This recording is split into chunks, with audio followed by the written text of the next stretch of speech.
Namaste. Welcome everyone back to these wonderful stream of sessions that we have been having with experts from various fields. Like I always say, we started these conversations back in mid-March after the whole pandemic hit us. And then since then, we have been talking about this in a big way. We have always stressed upon the fact that a newer approach to the entire human civilization has to be taken to create a more evolved structure of now doing new things in the new world, the new common world that we are now entering into.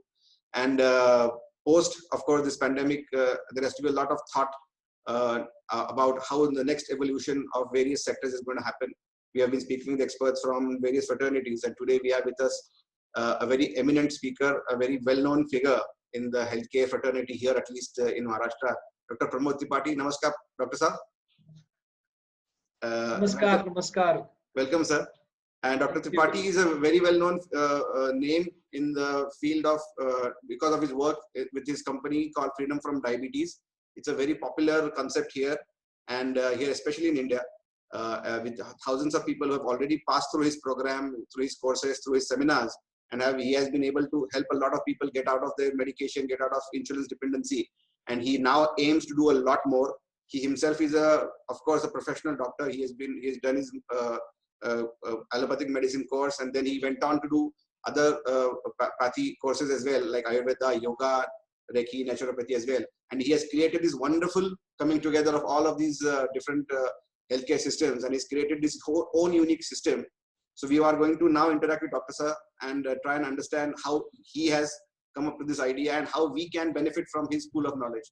Sir, welcome to this conversation, and I'm very happy to have this discussion with you, sir, today, because I have known many. We are looking forward. Because I have interacted with many patients who have also passed through you, and the good thing is everybody who I interact, meet, who knows you, has worked with you, always has very good things to say about all the work that you have been doing. So today we are discussing this particular issue, like I just said in the introduction, based on the current pandemic that we are going through, because the pandemic is now entering into a very difficult stage. There was a point in time when we understood that it might get over in 15 days, 1 month, 45 days, 60 days. I last heard that it might now stretch into months, maybe 18 months, maybe even 24 months. Nobody knows, because the first pandemic, the 1918 pandemic, went on almost for 18 to 24 months. Back then, when international travel was not as easy as it is today. Correct. When now people are going to get out of lockdowns, are now going to start traveling nationally, internationally, nobody knows what it's going to look like. So on that background, so I first would like to hear your thoughts on that, and then we will take the conversation forward. How do you assess the current pandemic, sir, and its impact on humankind? Yeah, I mean, it's out there. It's in the face. I mean, there is no rocket science or great intelligence needed to really decipher what's happening. Numbers are telling. I mean, India was around whatever 3 lakhs just a week plus back. Now it's 4 lakhs. It's on number 4, and it's there to grow. I mean, uh, as things become even more open. So, but work can't stop. So, I mean, how many days can we stay in lockdown? We need to kind of move out and get going. The economy needs to move. The people need to go out. They're getting depressed at times, just sitting at home. And the things have to move. We just need to kind of build up our health, build up our immunities to take care of it in the minimum, with minimal damage to our system. And how long will it stay? I think it's better left to experts. I am definitely no expert on commenting on that, but as a doctor and as a layperson, both as a family member and things, it's there to stay. I mean, next 2-3 months are quite crucial. The way things are exploding in India, especially, I think certain countries it's come under control, but given the diversity of India, the way the people are free to do whatever they can do, unless there's like a real strong lockdown, everybody is going to face the music. Yeah. I had an interaction with a leading healthcare professional who has been working a lot with immunology and also community medicine. And then he was of the opinion that most pandemics, that probably like an Ebola pandemic, for instance, the entire reason that he said we could contain it was because it was mostly a rural African phenomenon. And this current pandemic has become more of an urban phenomenon where there is a large density of population, and from where populations are known to travel internationally. So that, he says, was apparently the reason for the large scale global spread that we see it today.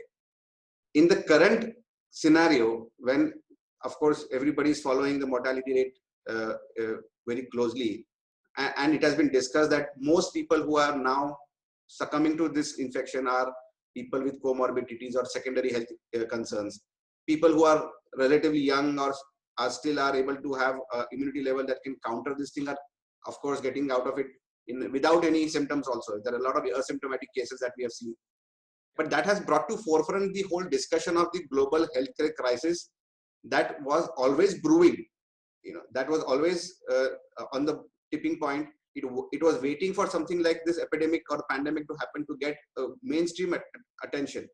The sheer incidence rates of especially lifestyle disorders like diabetes, with which you work closely, globally is exploding. And on that background, now the pandemic is getting assessed. How do you see that global incidence rate? Do you have to say to that about that, sir?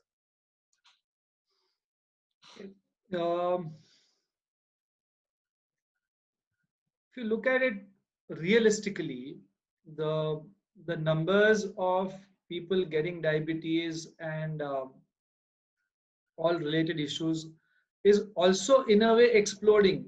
Mm. I mean, it may be exploding even in larger numbers than the pandemic itself. Yeah. Okay. So it has already been announced obesity is a pandemic and diabetes is also a pandemic in a way across the world. And still, I guess, whatever work doctors are doing, all doctors are doing to the level best that they can in terms of whatever knowledge they've gathered and whatever they are able to kind of share it with their patients. So it could be whether big hospitals, it could be the whole team of endocrinologists, diabetologists, it could be a handful people like us who are trying to help people reverse. And that's also globally. There are many doctors who have gained international fame with the reversal researches, papers, and all that. Mm. But despite all that, the containment is nowhere to be seen. Okay, it's still kind of expanding and exploding only across the world, I guess. And I think it's going to continue. It's going to continue. I can't predict again by when the tipping point will come and when the overall numbers will slow down and reduce.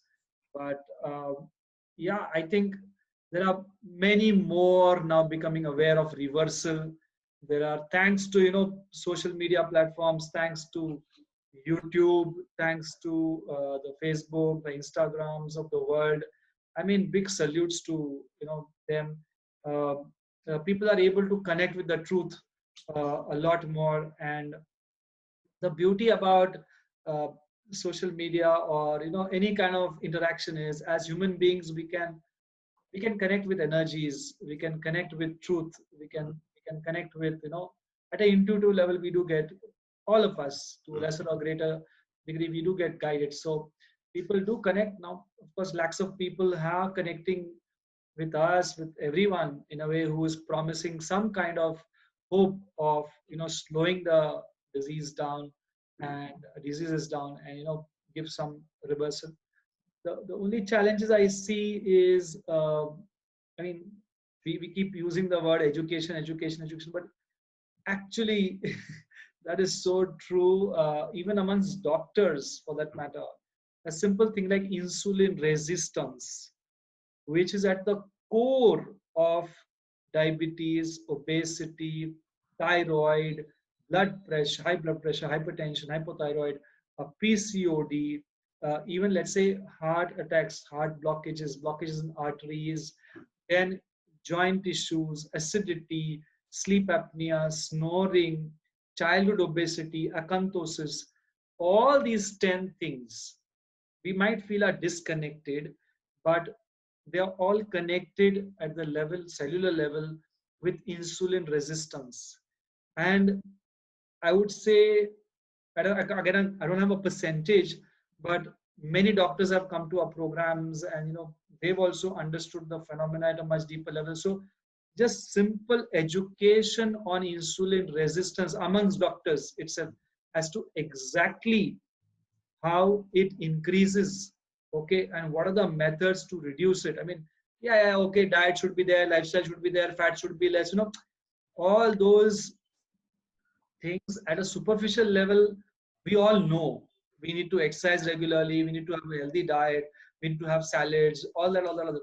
But the kind of education which shakes up a person, wakes up a person, gives him precision in terms of insight and motivates him to change immediately, okay, to whatever degree, again, based on his patterns is possible, there is a huge lack of that. I mean, even doctors who undergone a program, they come to say, the way you taught insulin resistance was an insight for me. Okay. Uh, I mean, it was crazy how we understood insulin resistance. And we've never been taught about insulin resistance. We've not understood it all till now. Okay. So, I mean, when they come and attend the programs and really get into the cellular level, that these are the diet related causes, these are the exercise related causes for insulin resistance, and this is how I need to work on the diet and the exercise, and stress is also contributing to it, and that diabetes, obesity, hypertension, high cholesterol, hypothyroid, I mean stroke or heart attack, because it's linked to high insulin levels. It's a growth hormone, more cholesterol deposition with inflammation. Inflammation as a concept at a level of education within doctors is so low. I mean, in terms of awareness and them taking action on that. So all that plus simple things like snoring, acidity, acanthosis in kids, childhood obesity is increasing so much. So if you ask about the pandemics of lifestyle disorders, it's growing at a rapid pace, more than what is happening with respect to COVID, and it's going to grow even more till I don't know how. I don't have answers actually of how. I mean, we are working in thousands, but then it's in thousands, right?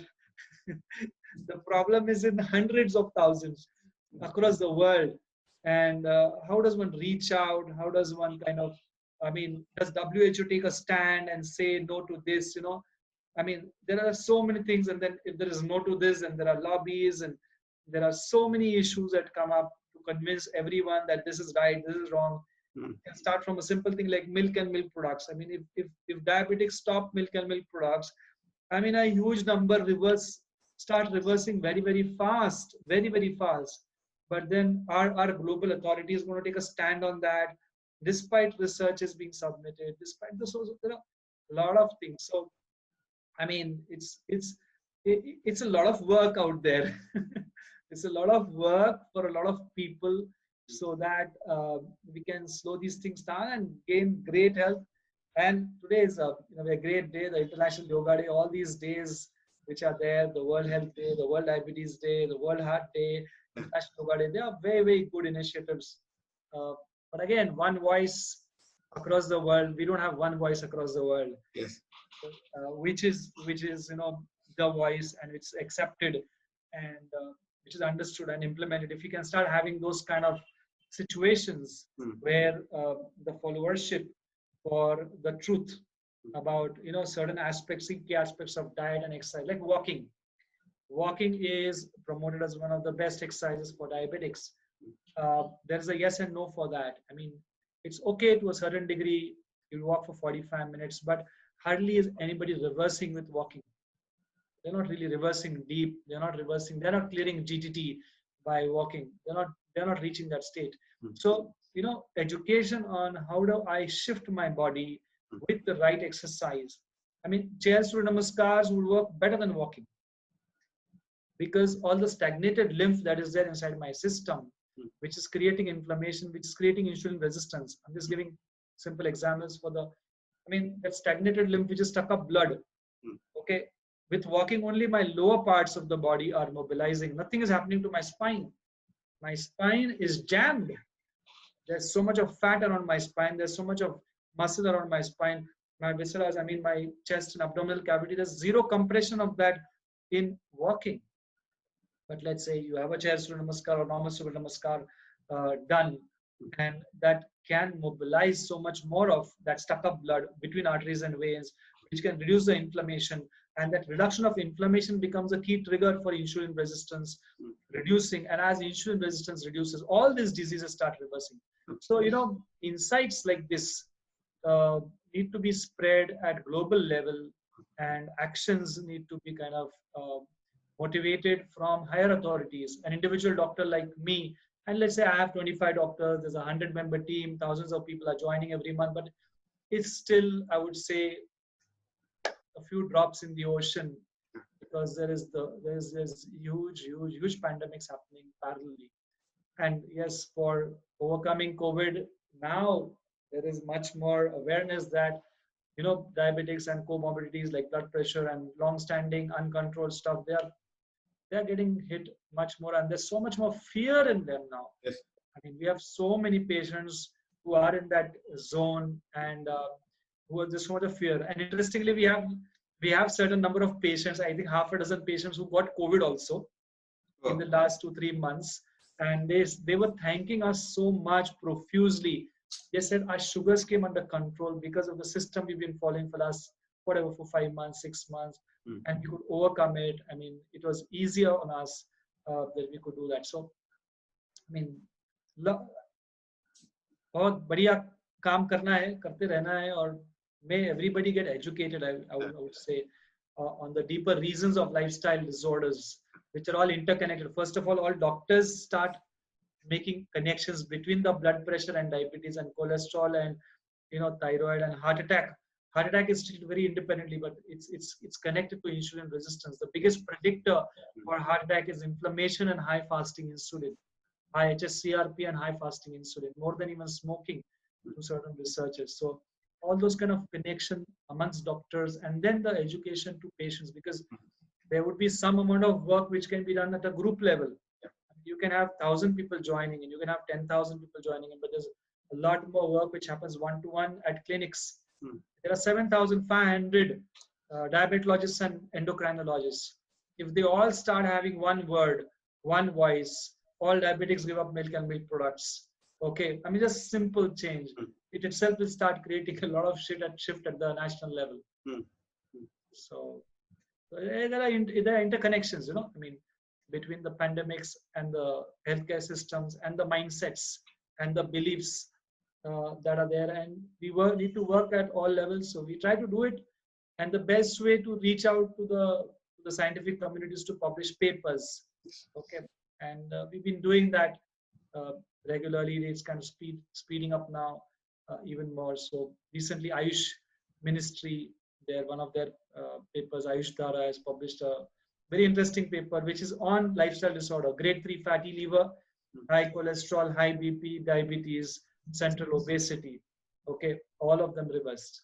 So this is a very interesting concept. I mean, like you said, the good part is at least there are some people like you out there who are actually working on it. I mean, there is that ray of hope that there is possibility out there. There is an alternative thought out there, because if you look at the current healthcare facility that is available to people, even in the COVID situation, it's overwhelmed already, because the population size that we have and the healthcare systems that we have are not going to match each other.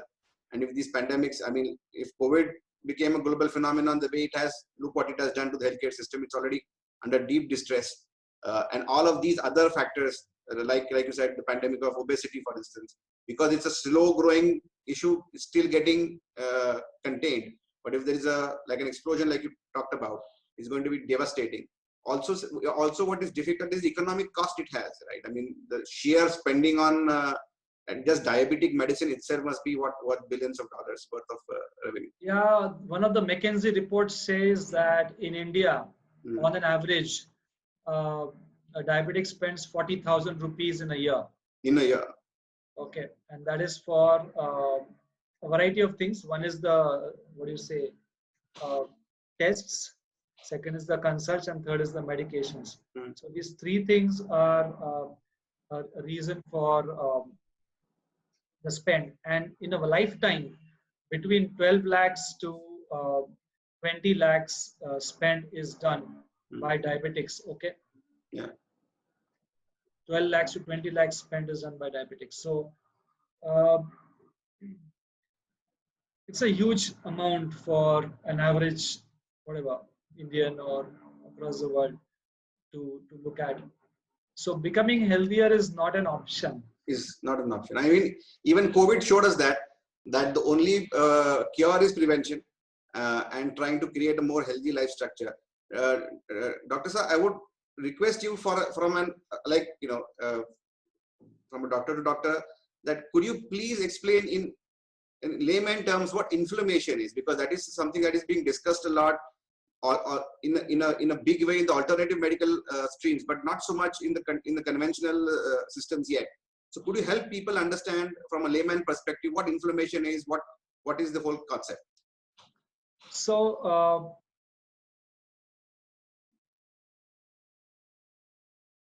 inflammation again is a very, very big ocean. Okay, there is, if you go into the books, there's acute, there is chronic, there is infection related, there is non-infection related, and so many things. But from the point of view of working on one's body to make it healthier, okay, what one needs to understand is, I'll give simple examples. Let's say if a person sleeps after 11 p.m. Just an example. According to Ayurveda also, if you look at, the cycle of Pitta starts at 10 p.m. to 2 p.m. Yes. Okay. Pitta, again, from another angle we get to see, is like acid. I mean, again, it's not exactly acid, but let's say it's a part of inflammation in a way. I mean, Vata is also part of inflammation, and Pitta is also, from Ayurvedic perspective. Okay. So if you're sleeping after 11 o'clock, let's say you slept at 12 o'clock. Okay. Or let's take a little extreme. You slept at 1 o'clock. Okay. Somebody slept at 1 o'clock at night and got up at 8 o'clock in the morning. Person has slept 7 hours, so-called bookish knowledge that 7 hours one should sleep. But notice how you feel in the body, how your eyes feel, how the overall temperature feels, the grogginess, the heat inside. So that's a very simple example of inflammation. The same thing if you sleep at 10 o'clock and get up at 5 o'clock. Yes. Or, okay, you're in a city, we understand 10 o'clock is also challenging, there's travel, blah, blah, blah, blah. If you sleep at 11 o'clock and get up at 6 o'clock, it's still 7 hours of sleep. Okay, but how do you feel in the morning? It's different. So there are many things which are creating inflammation from lifestyle and diet perspective. It could be timing of sleep. It could be timing of your dinner. If you're eating regularly after 9 o'clock, there's going to be more inflammation. Now, inflammation is like it's like an internal swelling. If in a layman's term, if you want to understand, it's an internal swelling. Now, where is the swelling? Let's say around the cell membranes. The cell, and around the cell, the membrane which is there is a little bit of a swelling. Typically, it is response to acid. Acid. Now, let's say where is the acid coming from in the cytosol system? So let's say the morning tea itself. The way we have the Amrut Tulya chai in India, London ki Rani ki chai, I call it. Because in China, Japan, they would have tea which is green tea and just some leaves. Where the traditional tea is never with milk. But we will put milk also, we'll put so much of chai patti, then we'll put sugar in it also. And if sugar is not there, we'll put sugar free also in it. Yeah. Okay. That itself is the start of acid in the day for inflammation. I mean, you just need to move away from that and maybe have a fruit or just have a green smoothie, which is alkaline. Then let's say if you look at a breakfast, Indian breakfast, okay, the poha, upma and idli of the world. Okay. It's all white rice. It's all refined rava. So what happens is any refined food item shoots up the sugars faster. Whatever shoots up the sugars faster, sugar itself, glucose itself is acidic in a way. If it's shooting faster, it's going to create more acid inside the system. Okay. Then let's say if you look at the quality of wheat which we are having. Okay. Lokwan, Sihor, Sharbati Gehu, common household names. All of them are American wheat. They are not Indian wheat. Okay. I mean, the traditional Indian wheat is Lal Gehu, Jod Gahu, Bansi Gahu, Kalyan Sona, Khatka Gahu, Khapli Gahu, Emmer wheat, long wheat. They're non-acidic, non-inflammatory. But all these later varieties of wheat which we are having are inflammatory in nature. So a lot of them have gluten, issues, inflammatory bowel disease is there, colitis is coming up. All that is inflammation, no, in a way. Correct. So, I mean, a joint swelling is an inflammation in a way. Swelling in the digestive system is an inflammation. Okay, overall you feeling from inflammation. So wheat itself is increasing the inflammation in the digestive system. So if we just look at these simple things, if you are able to sleep by night, and milk products, if you take, all dairy products are acidic in nature, and they have an inflammatory component to it. Okay, especially the milk and the dahi and all of the word. Okay, cheese is the most acidic food on earth. Highest acid level of any food on earth is cheese.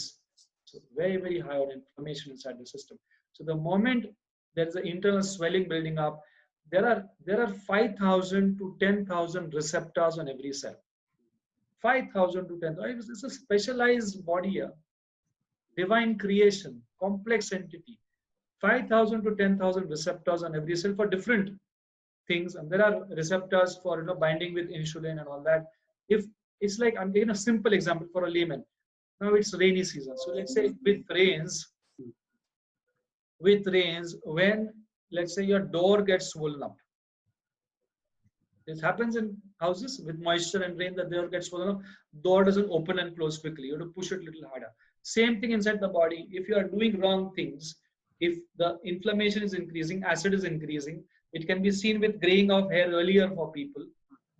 Face is becoming older faster. Those who have more acid, they look older faster. In 35s, they look like 45s. It's so common now. Okay. So what is doing is that the receptors are not opening quickly.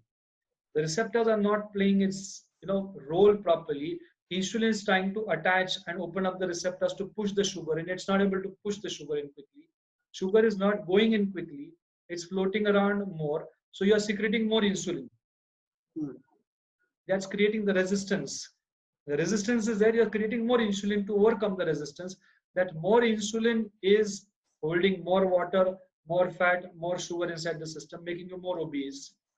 Excess sugar is getting converted more and more into triglycerides, again creating high cholesterols for you over a period of time.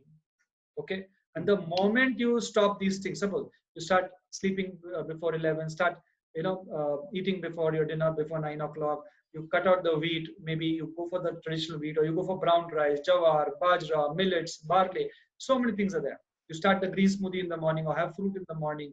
Okay, and you so-called have more salads, because salads are alkaline. All animal food is acidic. So if you're going on a binge of chicken, mutton, fish, eggs, the KFC and the McD's, whatever of the world regularly, though you are going to age faster. It's going to be seen on your face.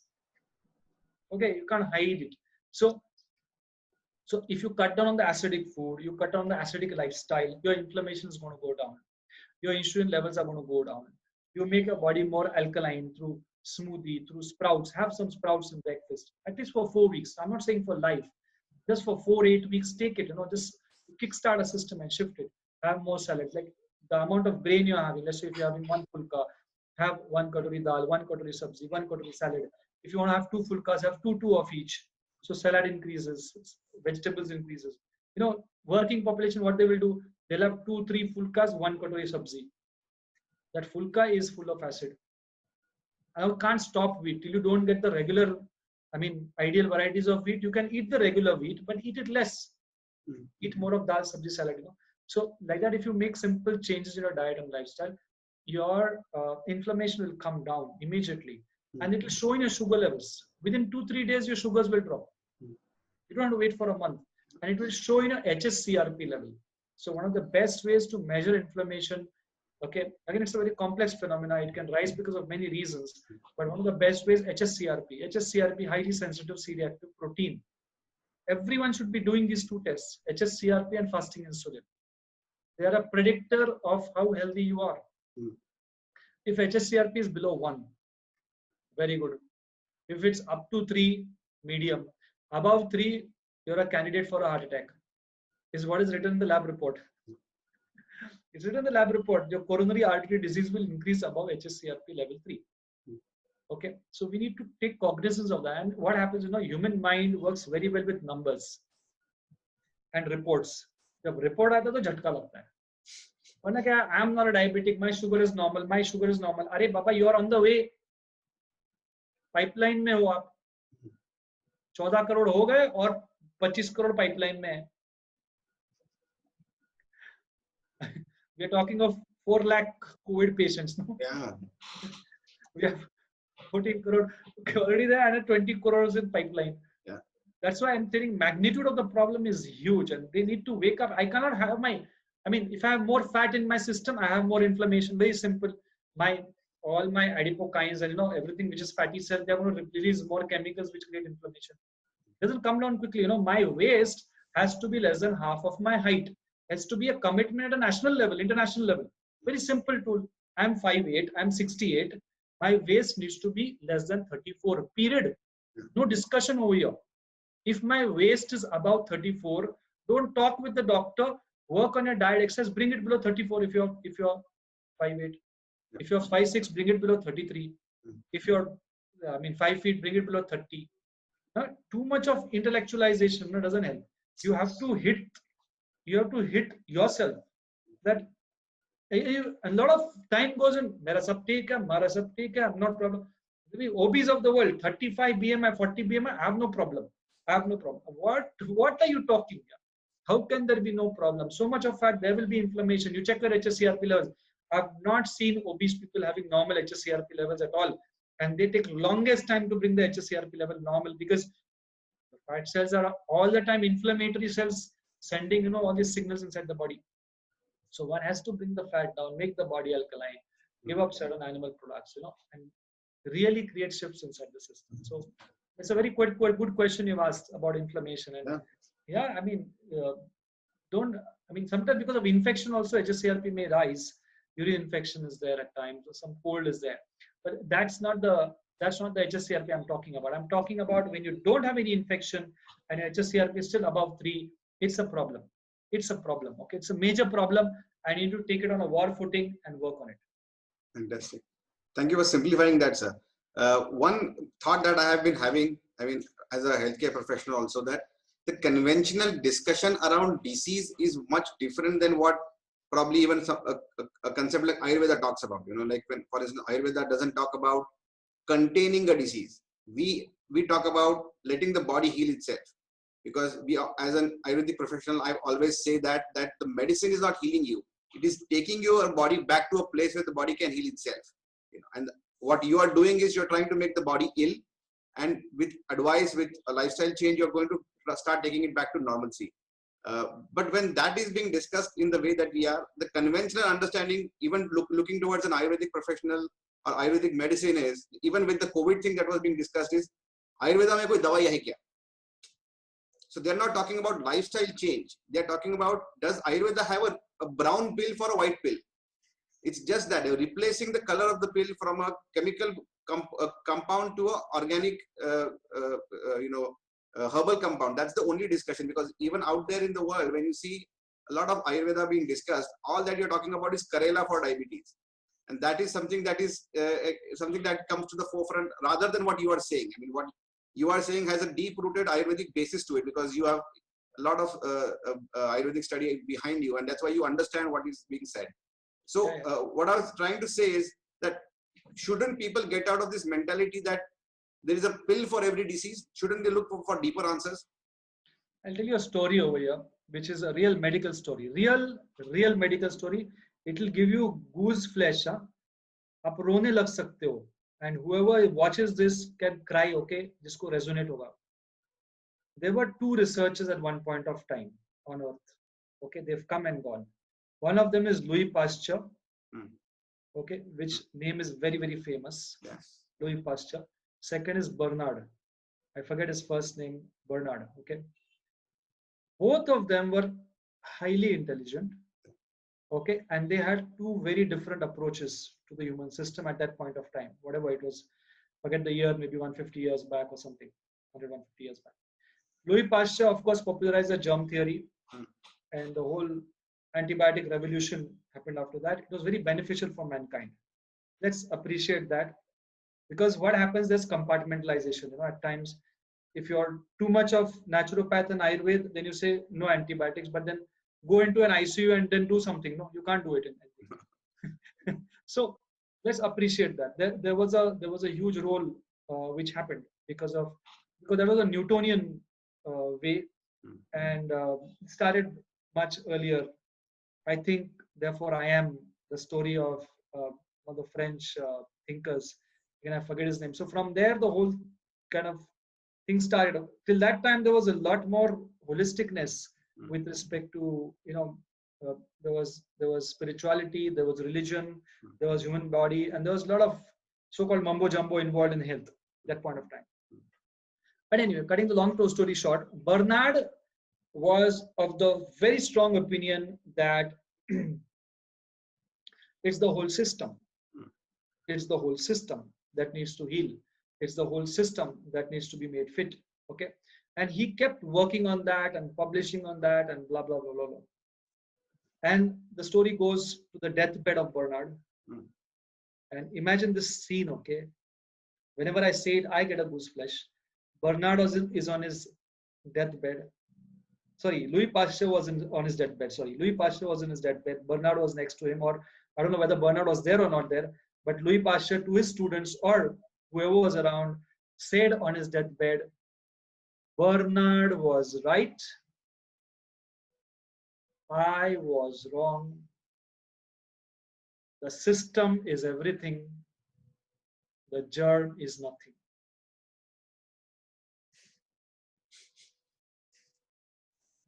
It's a real story. It's a real story. Okay, and it's happened on this earth only. It's happened. Yeah. But I mean, look, the thing is, shifting the system again and taking a pill. There's effort involved. Assisting in the shift. I need to take responsibility. I need to exercise. I need to have a diet. I need to become healthier. So I think mankind has gone through that phase of seeing a quick remedy in a antacid pill, okay, quick remedy and the antibiotic, and they've benefited us. Okay, yeah. They are needed at times. I mean, there's no question about that. Okay? And we will continue to need them, and we need to continue better and better medicines also. But now mankind is also realizing, and everyone who's joining our program, they're joining in thousands. Okay, they are realizing this is not the real solution. There are people who are intuitively searching to reverse diabetes, for example, okay, because they know that the tablet is not giving the solution. I'll give you a simple example. Look, fever. In fever, temperature rises. You take a Calpol, Dolo, paracetamol, crocin, it comes down. Again, after a few hours, fever rises, you take one more tablet. The real problem is infection. Get rid of the infection, no tablet required. Same thing for diabetes and all lifestyle disorders. One of the real problems is usually resistance. You can take, there are 10,000, varieties of tablets of so many pharmaceutical companies that you can buy for diabetes, for sugar control. Even Karela, even Methi, homeopathy, Unani, all tablets. Let's be very clear. All tablets are like crocin. In fever, they control for a few hours. They will control the sugar for a few hours. The moment the effect of the tablet is gone, you need to take one more tablet. Okay. So tablet has never been a long-term solution. If you look at things, it's not something that I become dependent and say, okay, I take it for life. Okay, certain diseases you may need for epilepsy and stuff like that. It's a different matter. But all lifestyle disorders can be reversed if addressed in a reasonable time frame. If you go very advanced, then you may continue to take some few tablets for life. That's okay. So tablets is never a solution in the long term. Yes, it's needed in the short term, but not in the long term. And I think all allopaths, there are a lot of intelligent allopaths who crib and say how boring my life is because they see me doing whatever I'm doing, and it's so much of blessings. Imagine 500 people becoming free every month of tablets. What kind of blessings come to you? So be it allopaths, be it Ayurveds, all Ayurveds also. I mean, it's not that, and it's this whole labeling starts happening. So Ayurveds are good, allopaths are bad, or allopaths are good, Ayurveda is bad. Even Ayurveda doctors, let's say whatever medicine, and there are a lot of well-meaning doctors, they need to dispense some medicines, okay, because medicine dispensing involves some commerce. Giving advice at times doesn't involve commerce. So commerce also governs at times the whole approach, and that's understandable. It's okay. They're very well-meaning guys, but even there are many Ayurveds who are obese. They have a lot of YouTube following, but paid bahar hai. Come on, you live your world, no? Yeah. If you there are a lot, forget about your Ayurved. Let's talk of yoga teachers. Yeah. There are yoga teachers who are obese across the country. Okay, and there are cardiologists and there are diabetologists who are having diabetes and heart problem, and who are smoking and who are drinking and whatever. So it's not about a particular community. It's not a community specific thing. It's about natural laws. You follow the natural laws, you will be rewarded. You don't follow the natural laws, you will be punished. Doesn't matter whether you're a peon or a CEO, whether you're a high flying cardiologist or you're a simple GP working, who's doing great service. Everybody is doing service to the best of their capacities, of course, based on their patterns and their needs and desires and stages in life and phases in life. Everybody is willing to contribute, but the whole question is, are you willing to learn? Yeah. Are you open to saying, I don't know, boss? मेरे को सब नहीं मालूम है health में. Okay, even I try to examine heart attacks amongst diabetic population amongst us, and to my knowledge there were only 3 which had come in that particular time zone, and interestingly all 3 of them, okay, one of them had a wife trying to commit suicide, one of them had mother passing away, one of them had a son with depression and addiction issues. So do you call this correlation? And at a lip service, yes, stress is a big cause of all lifestyle disorders. What are you doing about that for yourself? If you can't experiment on your body and mind, forget about telling anything to the patient. You will not, first of all, remember to tell, and even if you tell, it is not going to land in their heart. A smoker can't tell another smoker to stop smoking. वो vibration पहुंचेगा ही नहीं.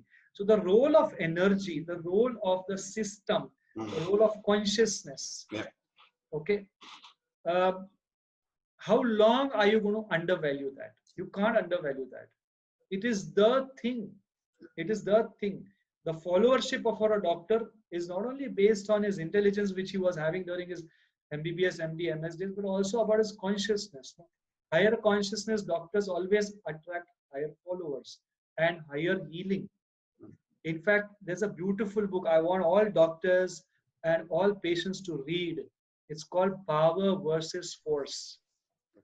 Power versus Force. It's been written by one of the most enlightened doctors that has ever come on the forefront. He's been very quiet in the background. His name is Dr. David Hawkins.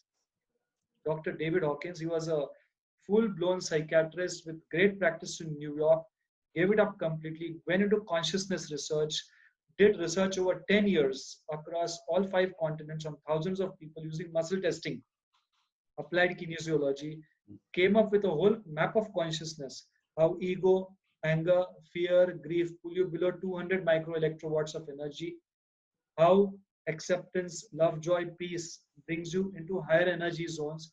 And he says your ability to heal is directly proportional to your level of consciousness, which is directly proportional to your level of integrity. Integrous nature, okay, of a human being, okay, which, whatever you're speaking, you're doing, and whatever you're doing, you're speaking, and you're feeling, and you're communicating, all of that is one. It comes from the word integer, one. So whatever you're doing and you're saying, when it is coming from that integral being, integrity itself becomes a very powerful force for rising in consciousness, and that becomes the very powerful force for healing. And there are various types of healing we see. We see miraculous healings, we see mass level healings, we see all kinds of things. But now again, that's mumbo jumbo for many people, unscientific stuff. Yes. But it is happening. A video which is a high vibration video is creating shift in consciousness. Bhagavad Gita, well read, is creating a shift in something somewhere. A Surya Namaskara, and I feel yoga is the biggest source of positive psychology and health going forward. And today is a wonderful day to re-recognize and re-understand that. I have understood in the last 40 days when I did 108 Surya Namaskaras and I was chanting, and I said, what is this chanting? Yeah, Mitraya Nama, and then Ravaya Nama and Surya Nama. Why Surya is coming third? Why not first? Why not first? Surya should be first, no? And then I said, Baba, Hanumanji has given this to you. There has to be some method to the madness. Mitraya Nama is because your friend is on the way. It's still dawn. The sun hasn't come up. And you're saying, wow, my friend is on the way because the color has changed. So Mitraya Nama. Then you say Ravaya Nama, I can see the first rays of the sun.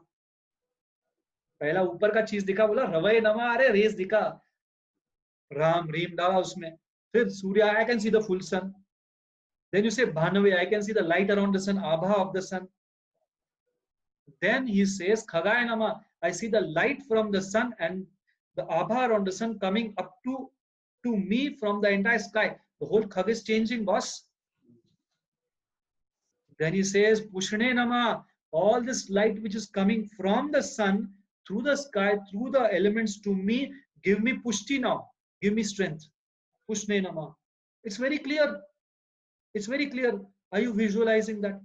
Nobody is visualizing. Nobody knows also, I guess. It just came to me. Then I realized this is the outer cycle. Om Ram Mitraya Nama, Om Reem Ravaya Nama. You know, Ram niche se aata, Reem beech mein se aata, you know. Again, there's a whole chakra system involved. You visualize it and you feel it, you become positive, yeah. Depression goes away. Then comes the second cycle. It says Om Ram Hiranyagarbhaya Nama. So what we say, chalo, the sun has some golden womb around it. Arey boring, kya sun ko kya karna hai golden womb? He is already full of gold, yeah. You create now Pushne Nama na, ab tak energy aaya na sun ka, you create a golden womb around you. Hiranyagarbhaya Nama. I'm creating a garbha kavach around me of golden light. Then you say Mariche Nama, now I radiate light through that womb. There are holes in that womb and I'm doing a Mariche Nama. Infinite rays are coming out. So beautiful. Then it says Adityaya. Abhi Aditya kahan se aage? Beech mein se hi. Suddenly mother comes out.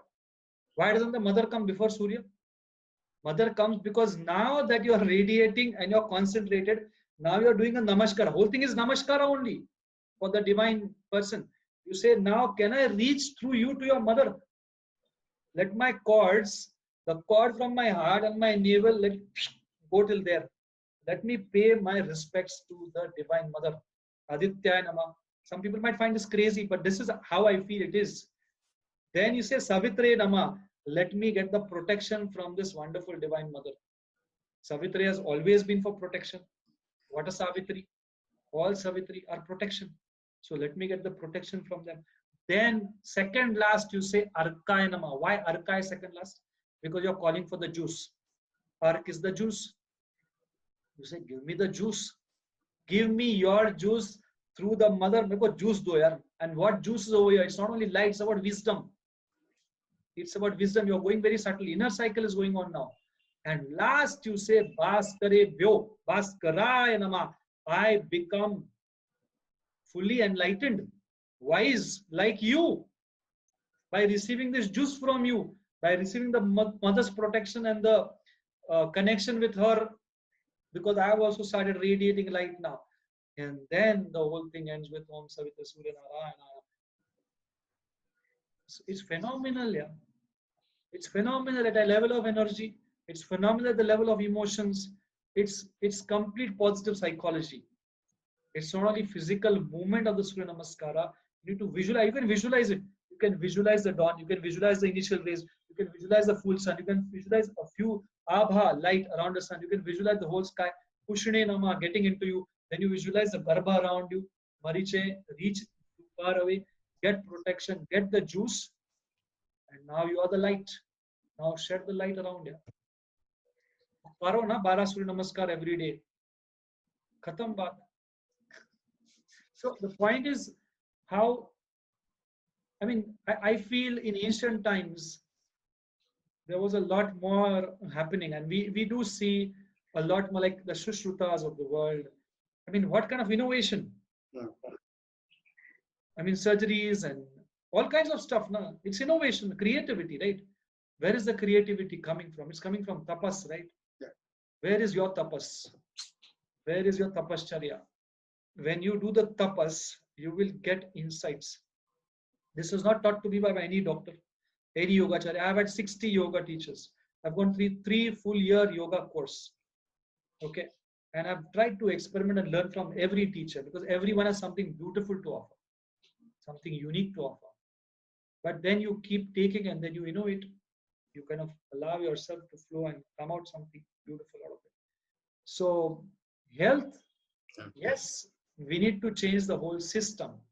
And the system is here only, from the top of your head to down and the aura around you. You don't have to make it very complicated.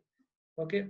It's about the Annamaya Kosha, the food and the acid and inflammation going out of the system. It's moving the body so that the blood circulation, stuck up blood moves and strength increases. How many doctors can do 10 push-ups, 3 rounds? Simple requirement, yeah. 10 push-ups, 3 rounds, 10 squats, 3 rounds, 10 sit-ups, 3 rounds. Can you do that? If you can't do that, what will you tell your patient?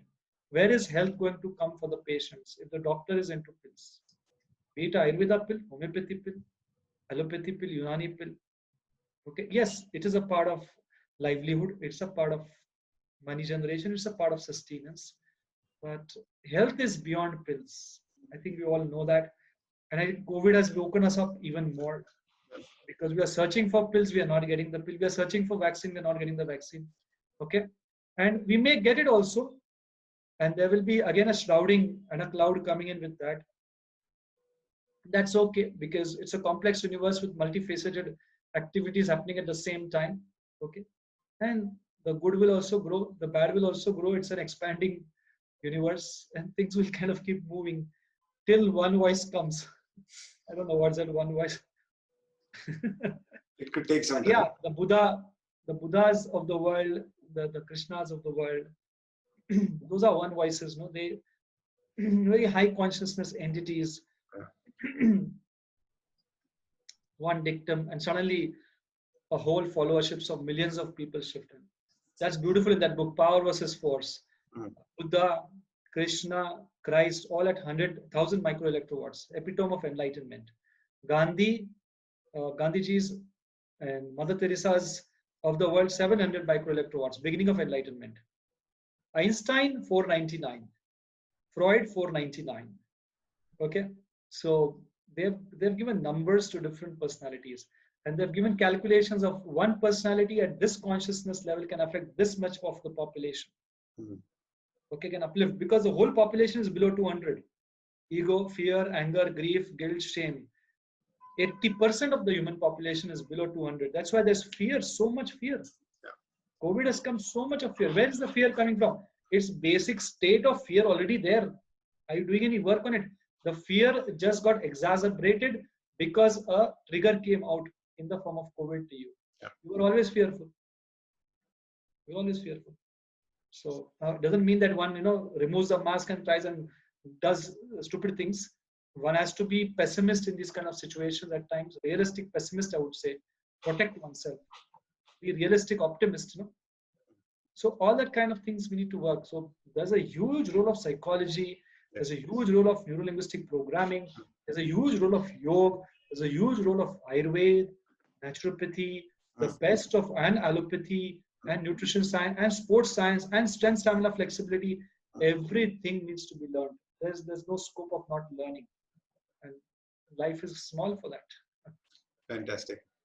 One thought that I have, because from, like you said, from my learning in the Ayurvedic fields, was when they talk about something called as an asadhya vyadhi, right? Where the things become incurables.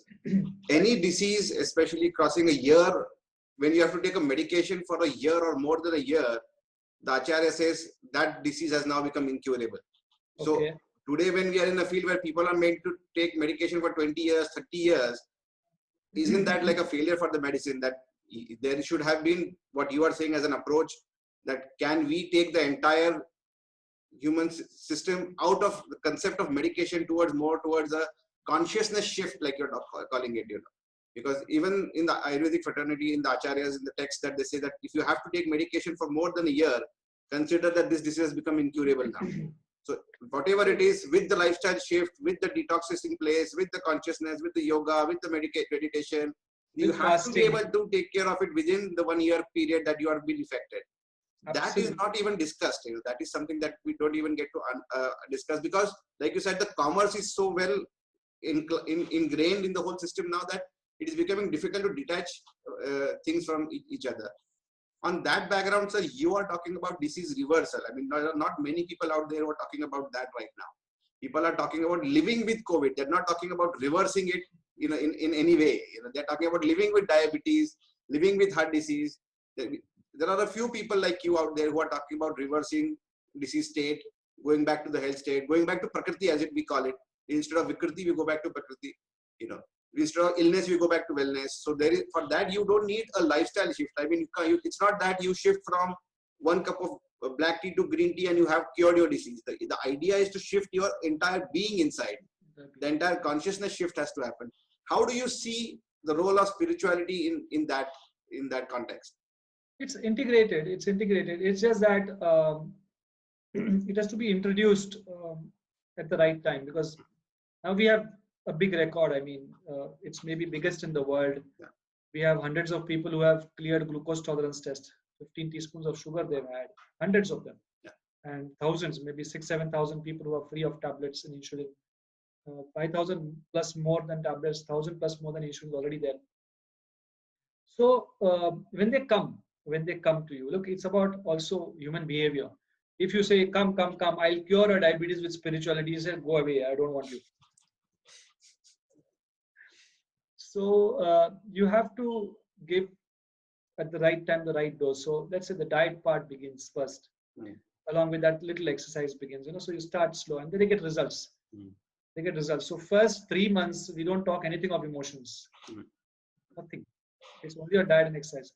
After, because we do a 1-year program, because we find, look, all this, there are many people who just do lecture and disappear, and they can talk anything that they want. It's a democratic country, na kuch bhi bol sakte hain. So it doesn't work every time for everyone. We take responsibility of person for 1 year. A doctor, a dietitian, exercise expert will work with them for 1 year. So first 3 months it will be diet, exercise, and then we get into stress and practical stress. Like, you remember the time when your husband passed away, your fight happened over here, and you go into a whole brain posture. We take muscle testing into place before and after, we compare, and they also feel a shift in the energy. So the situation which we are in, we have to use the left brain, the logical brain, a lot more. So we engage that a lot more in any kind of healing, be it stress release, and then slowly you go into energy transfer. So the whole batch goes into energy transfer. They have never heard of energy transfer and healing as such, but they go into complex processes like Ho'oponopono, where they are healing the whole batch. And we've done those healing in residential programs also, like for frozen shoulders, for headaches, migraines, backaches. We've done it in front of groups, group healing, directly, demonstrations on front of everybody. And there have been remarkable shifts at times. Suddenly the headache is gone. Suddenly the frozen shoulder, 3.5 years frozen shoulder, hand is going up. All those kind of things have also happened. But all that is after preparation of the physical body. It can be sudden like this. Okay? To prepare the physical body properly, detoxify the physical body, then you're ready for healing. And you can bring in the highest spirituality. People are ready for it then. Okay, and we bring it in a big way, and people benefit, and they realize, okay, freedom from diabetes was just a catch statement to pull us. Actually, the intention was to pura dho dalna tha humko, and we are so thankful that we got diabetes. Many of them say that. So that's how we progress step by step, and it takes around 6 months for people to kind of get a grip of things. And again, everybody's of different consciousness, so some of them get more, some of them get less. You can't force a person to eat spirituality. You can't force a person. You expose them. Some of them pick it up, some of them don't. Some of them have doubts, so they talk with you. So there are a lot of left brain, logical, corporate guys who join, and you say, I mean, diet, exercise, what is the stress management? And the moment you do muscle testing, I said, let's do it. The moment stressful thought comes, my body goes weak. Even if I take my mobile phone on my ear, and if the data is on, I go weak. It's as simple as that. If my mobile phone is 3 feet away, I have more strength. And if my mobile phone data is on over here for that 10 seconds, I go weak. And you go home and try it with your kids, try it with your family, they get the same results. So you try to bring in spirituality in a digestible manner, with the left brain, with tangible experience of shifts. And then people can really open up and open up and open up. Then the visualization can start. Like mystic mantra, Surya Namaskara, physical part has to be going in. Along with that, you visualize and said, it can go endless. You can connect to a totally different dimension. Yeah, you can break dimensions and get into a very different states Yeah. when you kind of go nicely, easily, properly. So there's a big role for it. And I always say diet will initiate reversal. And this is very important. This is coming from experience and not coming from any other copy paste. A lot of our work is original, it's innovated, you know. So diet will start a reversal. Okay. Exercise will sustain the reversal. So initiation diet will do. You change any diet. You go for a 2-hourly diet. You go for a twice-a-day diet. You go for a fruit in the morning. You go for no food till 12 o'clock. You go for a keto diet. Any diet can initiate a reversal in terms of weight loss and all that. Okay, diet will initiate a reversal, but till you don't understand the secrets of exercise, and it's a big gray area. We haven't understood exercise. Okay, till you don't understand the deeper secrets of exercise, you will not be able to sustain the reversal. So exercise sustains the reversal, and inner transformation seals the reversal. It encapsulates the reversal completely. So once you have shifted from inside with respect to your fear, anger, grief, 3 simple emotions: fear, anger, grief, and you have understood through experience, confidence, hope, and wisdom, then nobody can not reverse you. I mean, you cannot unreverse yourself. If you just change the diet, no, it's very easy to regain the weight. Okay, if you've done some good work on exercise, you advance. It's more difficult for you to reverse if you have understood exercise. But when you change from within, deep within, no, inner transformation has happened, which you can call spirituality or whatever. वो छुएगा ही नहीं, वो बीमारी पास नहीं आ सकती, क्योंकि आपको पता है आपको क्या करना है. You will indulge. शादी में जाएंगे, खाएंगे, रसगुल्ला खाएंगे, मिठाई खाएंगे, सब करेंगे. आने के बाद मालूम है उपवास करने का है. You come back and you do a little fast, half day fast, little juice fast, little intermittent fast. You know what to do. You have changed from inside. Yeah. So all 3 need to be recognized and need to be integrated in our treatment protocols. Okay. And that is what is going to be beautiful for the patients. Yeah. That is what's going to be sustainable for them.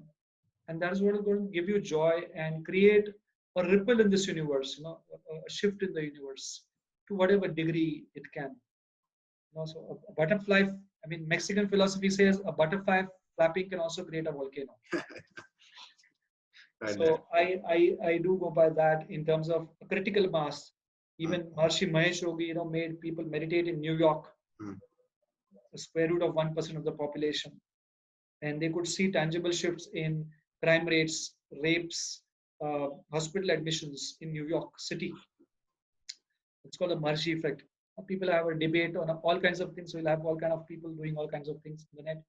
But yeah, once the critical masses start kind of taking shape, you know, like even 1%, square root of 1% of the population starts becoming like smoothie. Smoothie is now so famous. Yeah. We've been popularizing it for last 7-8 years. So many TV shows, and it's there. Hundreds and thousands of people are doing that. But then again, the problem is, Dr. Pramod Tripathi smoothie, okay, green smoothie, and then they get stuck over there. दूध छोड़ने का, smoothie चालू करने का, Dr. Pramod. It's not that. It's a huge thing.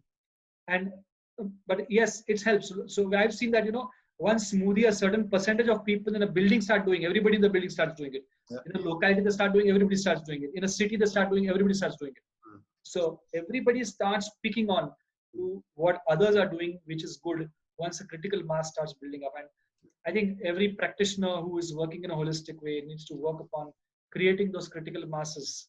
Nice. Yeah, into that and having fun on the way, joy. Nice. Really enjoying. Nice. Oh, this is very, very nice. This is last part was very beautiful. One more important point that I would like to touch upon is the biggest, I think, healthcare threat that I see looming out there is mental health, because that is going to become the biggest cause of concern. You can still live with diabetes, but living with mental illness is going to become challenging as time goes forward, because you very rightly pointed out the fearfulness is growing. People, insecurities are growing, stresses are growing. COVID has increased that maybe 5-fold over the last 2 months. Anxiety and insecurity has grown in a big way. Job security, family security, all of that is going to get challenged in times to come. Would you also have a similar structure for, I mean, does your program also help other conditions?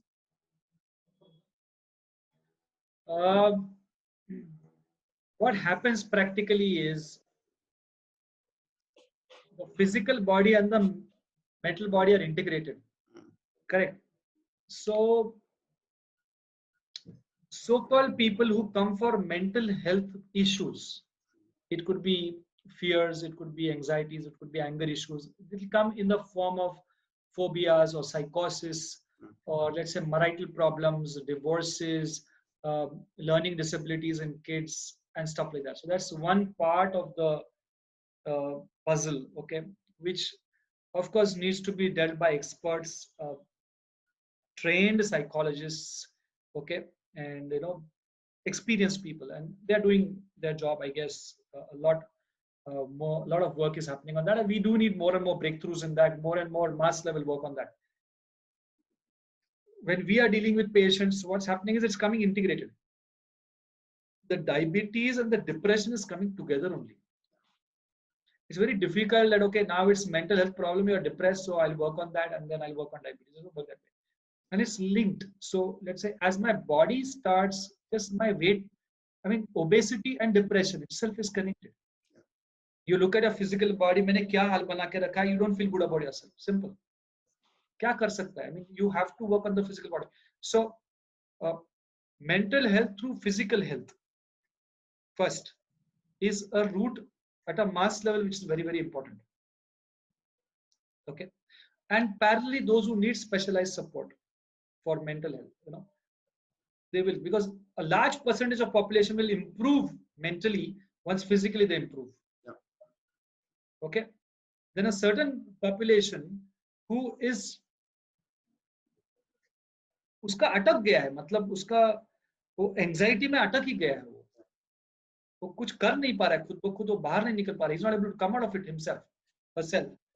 They would need one-to-one work and specialized people. I mean, even we not be fully qualified for that. We are able to take care of stress in a big way. A lot of people have a big shift also, but still the way a cardiologist is required for a stent, you require a psychologist, for anxiety and marital issue and all that. You need to go to them. So, and that's going to increase a lot. So there's a great career, like I think yoga practitioners were getting exported from Rishikesh to China. Just a few months back, I read some reports on that. It was in huge numbers. Yes. It's crazy numbers were there. Similarly, I mean, the way yoga practitioners or yoga teachers, I would say, yoga teachers is a great, let's say, career option for people who want to work. Same as psychology, and yeah, there's going to be a huge need for it, because urbanization, splitting from joint families, nuclear families, the patterns, psychological patterns are becoming even more eccentric. When you are working with, let's say, 10 people, there was also psychological problems, but then you are getting positive reinforcements somewhere, negative from somewhere, some degree of more interaction between human beings was not making them go to a psychologist. I mean, every joint family has psycho patients. But they are getting taken care of. हो जाता है, गाड़ी चल जाती है, आगे बढ़ जाती है. They kind of move ahead. But an individual nuclear family, and you have a psychotic tendency, is very difficult to handle. Very difficult to handle. You need to take professional help. So all kind of look, the more disintegrated we become at family levels, at city levels, at human level, the more certain problems get accentuated. Okay, it's a reality. The more integration comes in place, the more holistic growth happens for the individual, for the family, for the community, for the nation. I mean, even at a national level, now, Hindu-Muslim, it's disintegration. For example, it does create its own problem. Ashoka, one of the greatest, I mean, there's nobody who's come close to him. We all know it. Many of us haven't studied him. Samrat was only one. Maybe across the world, I have not studied other countries' stories so much, but the person who integrated the whole nation and beyond the nation, from Afghanistan down to Burma, Myanmar, Thailand, Bangkok, I think everywhere, wasn't one integrated entity called Ashok. He was integrated through his meditation practices, okay, through his traditional setup, and he could integrate the whole thing. And he has written on, I mean, he treated the whole country as his children, set up so many hospitals and this, that, so many stories around that. And he has written on clear, I mean, marks that, respect for other religions, no matter what religion you follow. And so many simple, real truths of life have come out of that. So, I mean, it's out there, be it Ramayana or Mahabharata or any story, the truth prevails, integration prevails, disintegration always destroys, untruth always destroys, love always wins, hate always loses. And those universal truths are there because they're natural laws working. Yatha pinde tate brahmande, whatever it's called. I don't know exactly in Marathi how it is, but at a microcosm level and a microcosm level, it's integration, it's integration, it's integration. Fantastic. Thank you, sir. Thank you for all the insights. Thank you for all the wonderful wisdom you have shared with us. Years and years of hard work you have encapsulated in an hour's talk. And I'm sure there are going to be many, many people who are going to be inspired with what you are saying and doing. Here in the ashram also in Akkalkot, we are working with a lot of integrative medicine in the big way with Agnihotra as its core basis, and we are covering other aspects around it. And we hope to invite you one day to come and see what we are doing, and then maybe come up with some kind of a new way of doing things here. And what is interesting also is the fact that now there is, I think that time has come for wisdom to be out there. I think there was a time when wisdom wasn't there. Now there's a time that the world needs to hear good things, especially in this current phase that the world is coming out of a darkness, or like you say, and then coming to light. So thank you so much. Thank you so much, sir, for your valuable time, for all the great information. And we look forward to seeing you soon and interacting with you in a big way. Thank you, and thanking you, not just through patients as well, so that this insight is going to change people's lives, make them more healthier, make the families more happier. And I think there's no bigger blessing than that, sir. So thank you, and see you soon, sir. Thank you.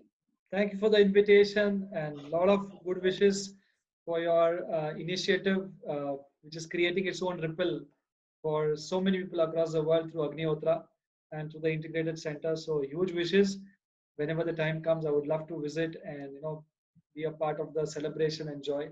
And yeah, all those viewers who happen to stumble upon this video, let the energy transfer happen. Okay, let the energy transfer happen to you, and just allow it, and let the shift happen inside you to whatever degree it's needed for at that point of time. Okay, Thank so you. thanks once again, and a lot of good wishes, a lot of good wishes, a lot of good wishes.